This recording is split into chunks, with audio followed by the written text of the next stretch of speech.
Olá, gente. O rock existe e a xenobiologia por trás da inteligência do filme.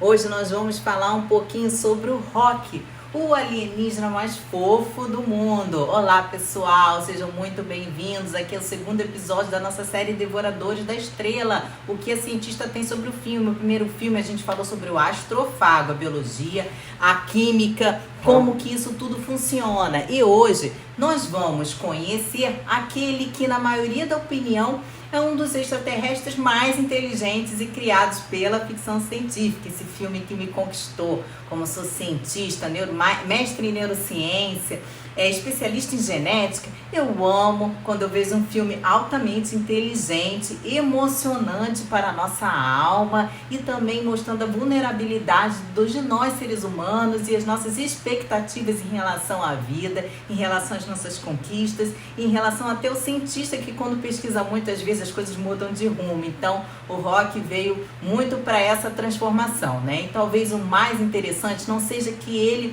não foi criado apenas para ser diferente dos humanos, né? Ele foi construído para ser utilizado como conceito que hoje parte de uma das áreas da ciência mais fascinante, chamada de astrobiologia, mais especificamente a xenobiologia. Será que uma criatura parecida com o rock pode realmente existir, doutora? Vamos descobrir um pouquinho sobre isso nesse episódio? Nem o que é a xenobiologia. Antes de falarmos sobre rock, precisamos entender um conceito muito importante. A xenobiologia é o estudo teórico das formas de vidas diferentes encontradas aqui na Terra. Aí a gente pergunta, né? E se a vida surgiu aqui utilizando carbono, água e oxigênio, ela necessariamente precisaria seguir esse mesmo caminho em outros planetas? Lógico que não, né? Mas nós simplesmente ainda não sabemos. Até hoje não encontramos uma vida extraterrestre com padrões diferentes. Mas também não encontramos nenhuma lei científica que diga que isso seria impossível. A astrobiologia justamente procura responder essas perguntas.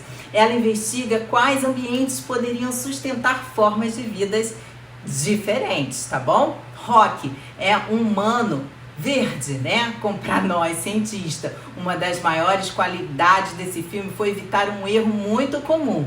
Quando todos os filmes mostram extraterrestres como seres humanos, modificados, diferentes, mas com 2 braços, 2 pernas, olhos, bocas, né? Rock quebra completamente esse padrão e realmente traz para nós, humanos, uma visão diferente que nós, cientistas, já imaginávamos. Ele possui outra anatomia, outra percepção, outra biologia, outra bioquímica, outra evolução.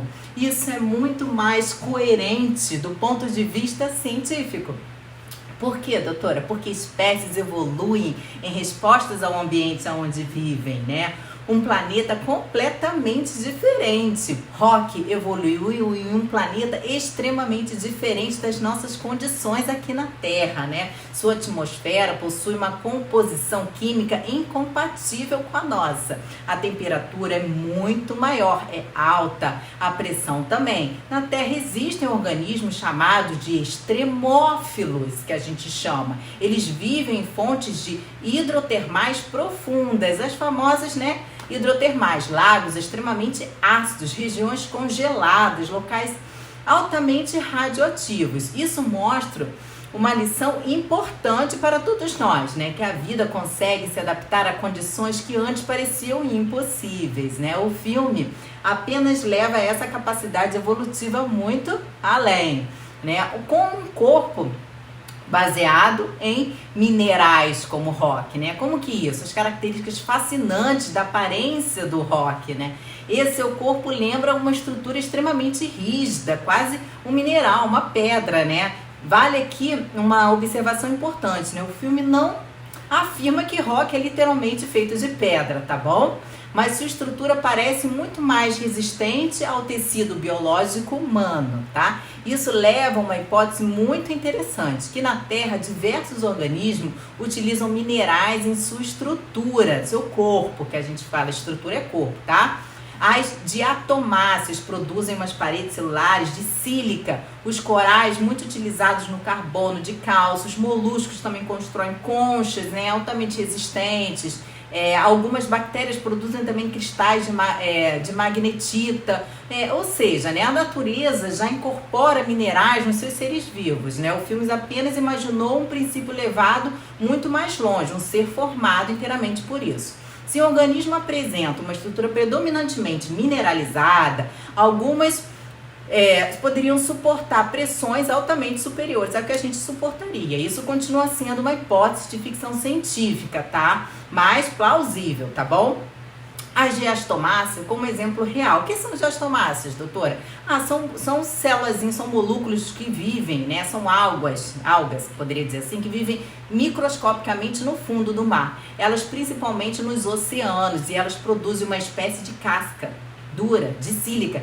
Parece até um chip, eu vou botar aqui a foto delas, né? Elas são materiais encontrados nas areias e quartzo também, tá? É impressionante pensar que organismos microscópicos já conseguem construir estruturas minerais extremamente organizadas.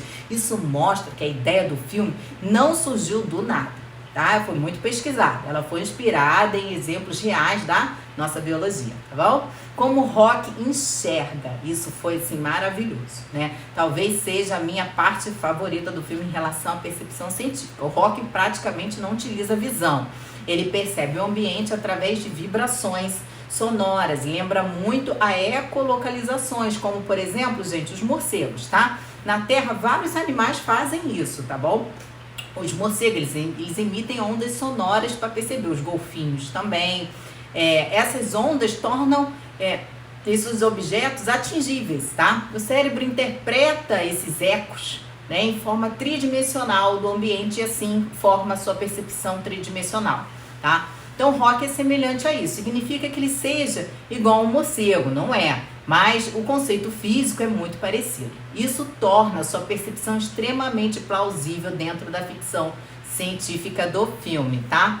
Uma inteligência diferente da nossa, né? Outra coisa também muito extraordinária foi a forma como o Rock pensa, né? A maneira diferente dos seres humanos. Isso faz todo sentido também pro filme e isso leva a história mais emocionante ainda, né? Uma espécie que evolui além do planeta. Um cérebro também que evolui de outra maneira, né? Na neurociência sabemos que a inteligência não depende apenas do tamanho do seu cérebro, tá bom? Ela depende principalmente das organizações dessas suas redes neurais e principalmente plausível imaginar que uma inteligência construída sob princípios diferentes do nosso seja tão inteligente. E talvez seja uma das mensagens mais bonitas que o filme traz, e o livro também que foi inspiração de um livro, né? Apenas significa ter evoluído de outro caminho do que o nosso. Isso é mágico, né? Organoides cerebrais, uma comparação muito interessante para mim na neurociência e faz parte dos meus estudos, né? Também parece com o Rock. Pergunta se o Rock pode comparecer a um organoide cerebral? Pode, doutora, pode. Apenas com uma forma analógica, tá, gente? Hoje conseguimos produzir mini organoides cerebrais e parte de suas células tronco e humanos, né?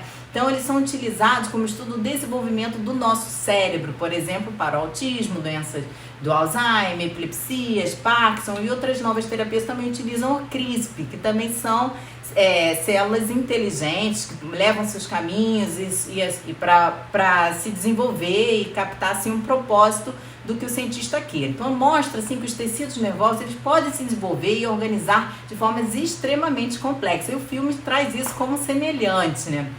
Imagina construir uma inteligência biológica completamente diferente do que a gente tem aqui hoje na nossa vida. Isso a ciência já está tentando constituir para ajudar a gente a curar algumas doenças, né? Então, na minha opinião, a maioria da contribuição científica do Rock não está em sua anatomia, mas em sua bioquímica, na sua percepção humana, né, de sentimento, né? Não lembrar que uma inteligência pode suprir formas completamente diferentes daquela que a gente conhece, tá? Nós humanos temos uma tendência natural de imaginar que a vida extraterrestre será parecida conosco, né? Mas talvez isso seja um grande erro por parte da gente. Se um dia encontrarmos outras civilizações, elas poderão pensar, perceber, se comunicar, ter aparência totalmente diferente do que a gente imagina. E existir de maneiras que hoje a gente ainda não consegue nem imaginar como poderia ser, né? Então, uma reflexão aqui final que eu quero deixar para vocês é que o rock representa exatamente aquilo que a ciência faz todos os dias.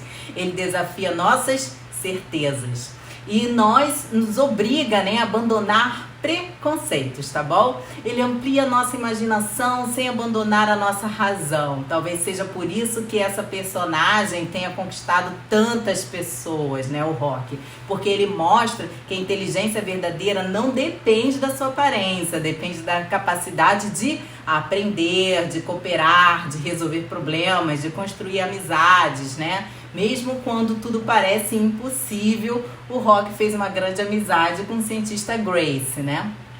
Então eu vou deixar aqui um recado para vocês, que hoje o vídeo foi sobre a relação de o que é o rock, mas existe um aspecto desse filme que me emocionou ainda mais do que toda a ciência em si, que é a transformação do cientista Grace, né? O medo, a coragem, o propósito que ele levou para esse filme e a decisão de voltar, né, no final do filme para salvar o rock. Eu chorei a beça, né? Porque nos próximos vídeos nós vamos entender porque essa história emocionou milhões de pessoas, como a neurociência explica o poder do propósito, da cooperação e da amizade.